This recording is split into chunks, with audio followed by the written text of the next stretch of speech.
Here's the good news. Canada's going to an Olympic men's semifinal against a United States team that have not put a step wrong almost this entire tournament. That is the good news. The bad news, we got 20 minutes to stretch that one out. Scott Morrison, Nick Kiprios in studio. I'm Sid Sixero. He's Tim McAuliffe. We just watched one of the most unnecessarily stressful Canadian men's hockey games I have ever seen in my life. Oh, no, it was necessary. No, it was completely unnecessary. It was utterly and completely unnecessary because it's Latvia. That's why it's unnecessary. That's why it's unnecessary. Can I quote Scott Morrison when he walked into this room and said, "It's not how, it's how many." Wait a second. It's how. It's how. What take that back. You just got Morrison. What happened? Kipper, great question. What happened? Does the mic pick this up? Scratching his head. Yeah. Nick Kiprios A little bit. A lot of heavy breathing. 57 saves. 57 saves. 57 shots. 57 shots. 2 go in, and that is your story right there. Honestly, you sit there and say, okay, they can't score. And there is no finish, and there's no excuse for not finishing. These guys are best at finishing, whether we're talking Corey Perry, Sidney Crosby, Rick Nash. They're the best finishers we have. We can't go out there and find better finishers than that. We've all seen games like this, and we'll continue to see games like this. The U.S. has not hit this wall yet. We have. I'm not sitting here making any excuses up, but there is nothing more than Canada could have done.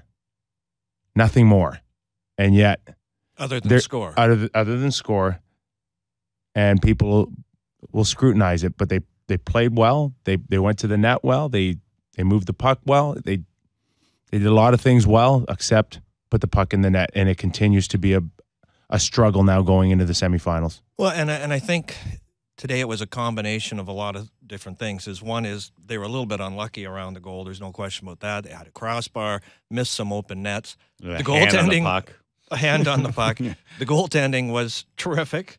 A lot of saves this kid made were just belly shots where he just was in the way of the puck, that weren't hitting corners, that's for sure.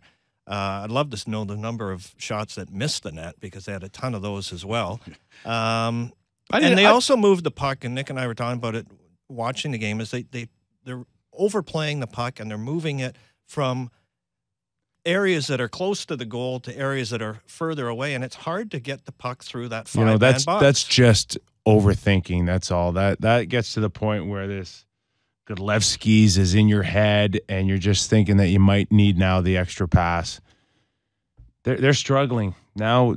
There's not a lot of confidence going in for putting the puck in the net against a very powerful, potent offense in the United States now. So it's going to be a challenge here. Crosby had a breakaway in the first 3 minutes of the game, and then Kunitz with an opportunity. Ben hit a post, and you're like, now you're wondering, okay, like Sid, there's a perfect opportunity to get it going.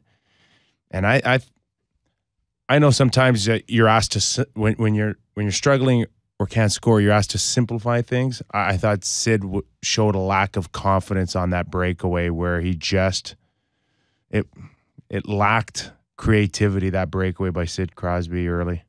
Anyone want to take a guess how many minutes the reigning Art Trophy winner, Art Ross Trophy winner, played in this hockey game?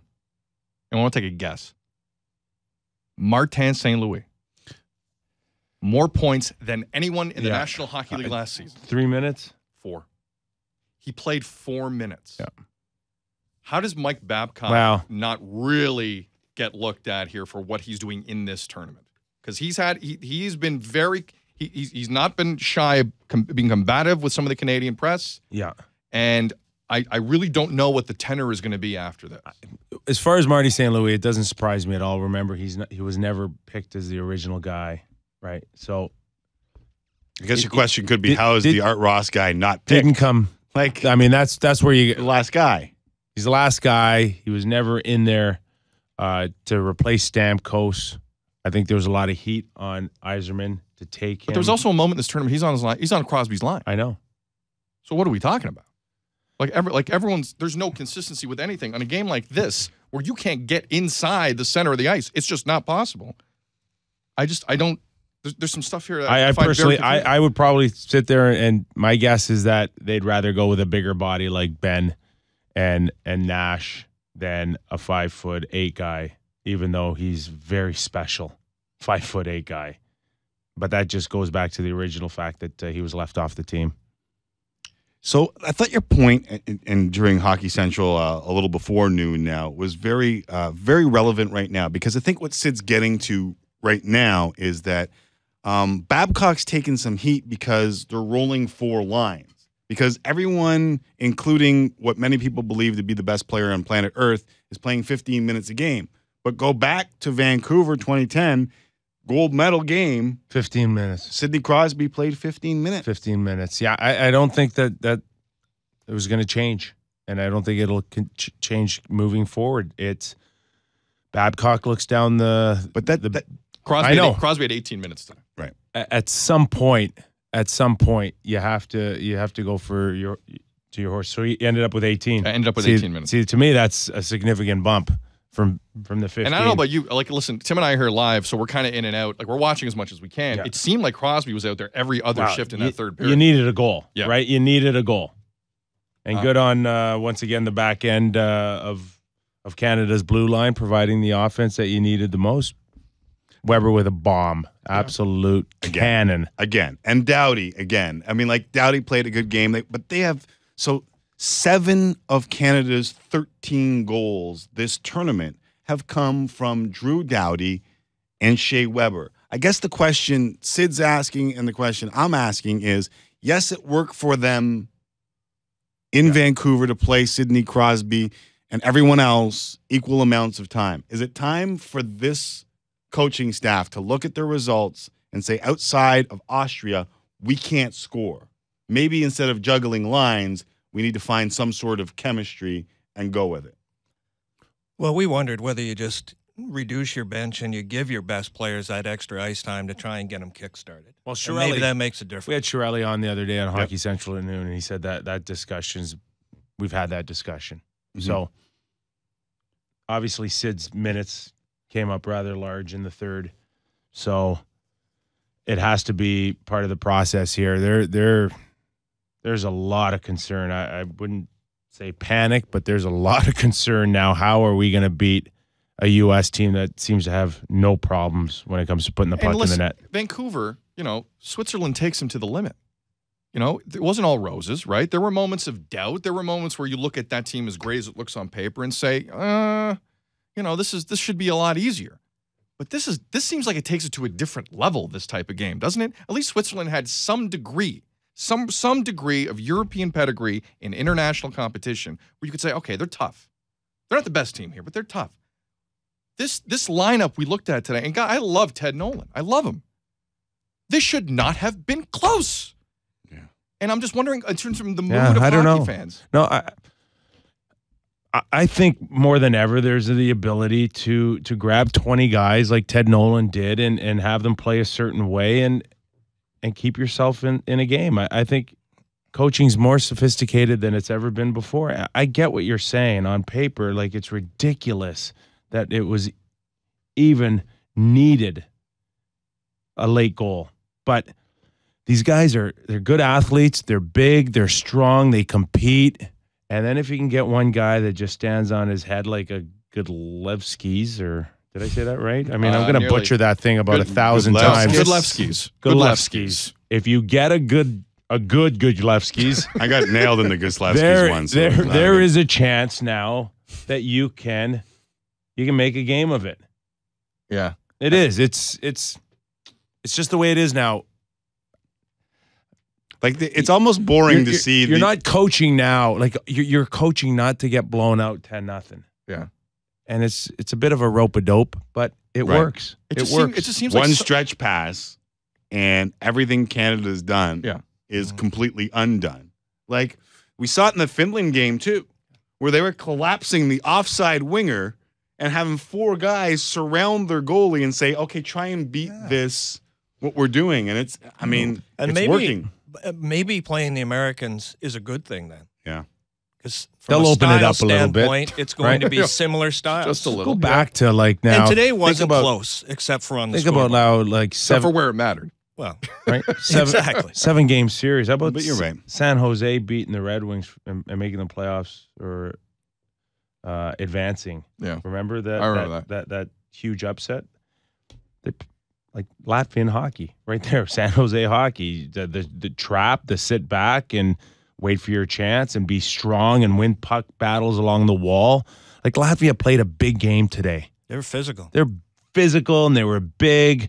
They stayed in the lanes. They were organized. They blocked shots and they just hoped. And you know what? They had a couple opportunities there in that third period where you're like, whoa, stretch pass. And you're like, Price had to make a couple saves. He did. He only saw 16 shots, but he had to make a couple saves. The thing that we brought up at the start of this show, and Tim writes in and says, Latvians have 9 guys that play on the same KHL team. It's chemistry and knowing how to play on the big ice. We talked about this. Not one player on that Latvian team, with all due respects to Zemgus Girgensons, would get a sniff on this Canadian team, right? Like all these Casper things. Davidsons. He was sick. I know, didn't even play. We Right? broke our Hockey Central at noon with that big scoop. How sick? Casper's is out. How sick would Nick Kyprios of Latvia's national team have to be to miss out on that today? I'd have to have a limb fall off, personally, but that's just me. Tim, we have an update on John Tavares, the other story of today for Team Canada. He left the game. Yeah, we have from Arthur Staple of Newsday reporting. He covers the Islanders. Source says Tavares has knee injury, done for the Olympics. Wow. No word beyond that as of yet. Yeah. Yikes. Now we'll wait for another person to confirm that, but Arthur Staple from Newsday is reporting that John Tavares is out for the Olympics. So I guess Duchesne's coming in Friday? I guess that's a fait accompli. I was surprised he was out. Yeah. I thought Matt Duchene would Why have been do you think that was? Why does Matt Duchene, one of the quicker guys in this team, a guy who's put in a real good shift most times, and he hasn't had many, why does he miss Not like this he was game? playing like 8 minutes a game or 3 minutes like St. Louis did. What do you think, Kipper? Why did he miss that game? You know what? My first thought is that there's a lot of chefs in the kitchen, which has been the case over the last few years, and I don't know if it falls on Steve Yzerman's final decision, but I think at times I'd love to have a camera with all of the powers that be, including Ken Hitchcock and Kevin Lowe and Peter Chiarelli, Mike Babcock. I mean, they must battle. They must battle when you have to make that decision. Matt Duchene, it could have come down to the fact that they wanted to go with more experience. Yeah, that may be the final thing. I like him. I like his speed. I liked when he was with Corey Perry and Ryan Getzlav. I even thought maybe you move him up with Sid's line. Well, at this point, why not? Just to open up some more holes for Sid. Well, I thought they might use St. Louis with Sidney more often. They did a couple of shifts, and they obviously didn't have a ton of ice time today, 5 minutes. So, but the juggling in and out is a bit of a head scratcher. They've talked about changing lines too often, and yet haven't given them extended periods to try and find that chemistry. And Right. There's whispers of overcoach. They've lacked patience beyond belief. There's whispers, and I mean, maybe both of you have said this. I haven't seen it all, but Overcoaching. Overcoaching. There seems to be some overcoaching. That's Doug McLean, and he could probably speak on it better than all of us. And he's the first guy to say that that's exactly what it is. It's overthinking, it's overanalyzing, and it's overcoaching. Who needs to grab this team by the scruff of its neck? Is there a guy? You can argue Doughty's tried to do that.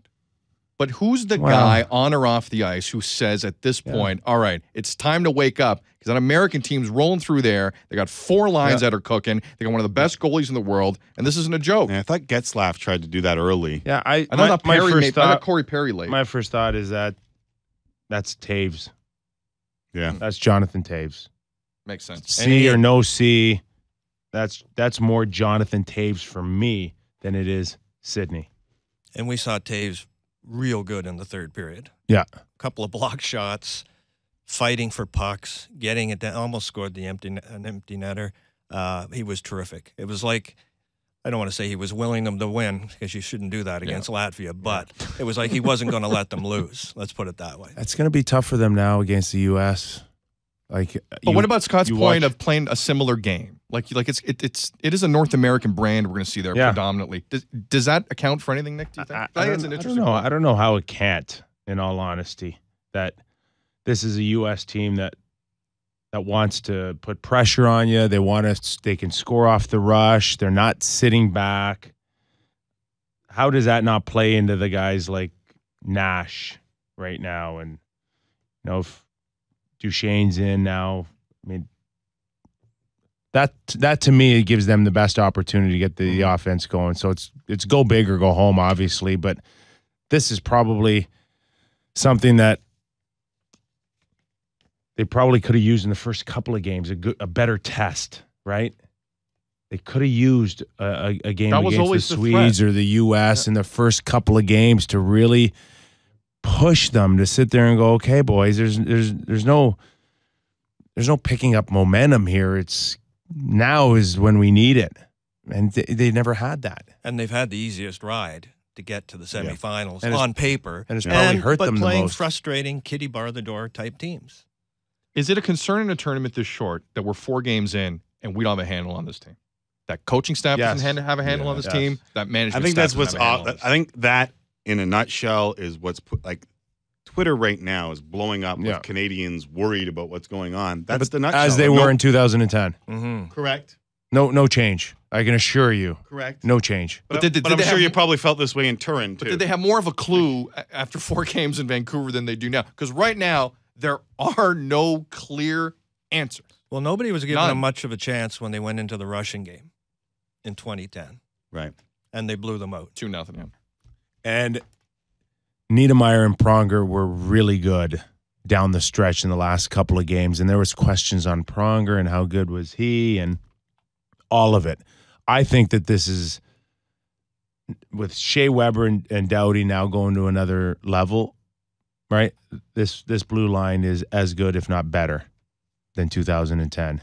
And it carried them again. It found a way to carry them again today. And when you look at the stories that are coming out of Sochi, talking to the Canadian players, it sounds like they're feeling that they're struggling with the ice and adjusting to it and being able to create the types of scoring chances that they would normally create. I mean, again, a ton of chances, but some from distance, again.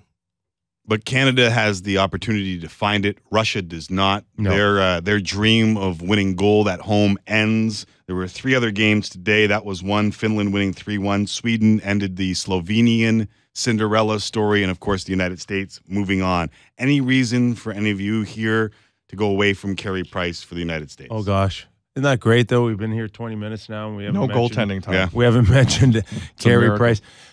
There is no chance in hell you make a goaltending change now. Mm-hmm. Not been an issue. Chance. I think that's the only thing that's clear. Okay. Not a chance. The only thing that's clear now is the thing that was never clear for 18 months. Yes. Right. Seriously. Right. For 18 months, we talked Carey Price, Luongo. Who was it going to be? Who else? Mike Smith's going to be the backup. No, he isn't. Yes, he is. Now, it's Carey Price. You want to talk to me if it's Kessel gets USA a 2, Canada nothing, and we're 10 minutes in? How much that could change things. That could be a short leash. So the semifinals are the rivalries, a North American rivalry and the Scandinavian rivalry. Sweden has is there any argument here that Sweden's been the most consistent team in the tournament, and they've done it without 3 of their horses or 2 of their horses and a mule? Yeah. 5-on-5, I didn't like them early in the tournament, I can tell you that. They were much like Canada and a few other teams that struggled to put the puck in the net. They got a great power play, maybe as good as any tournament power play in the league.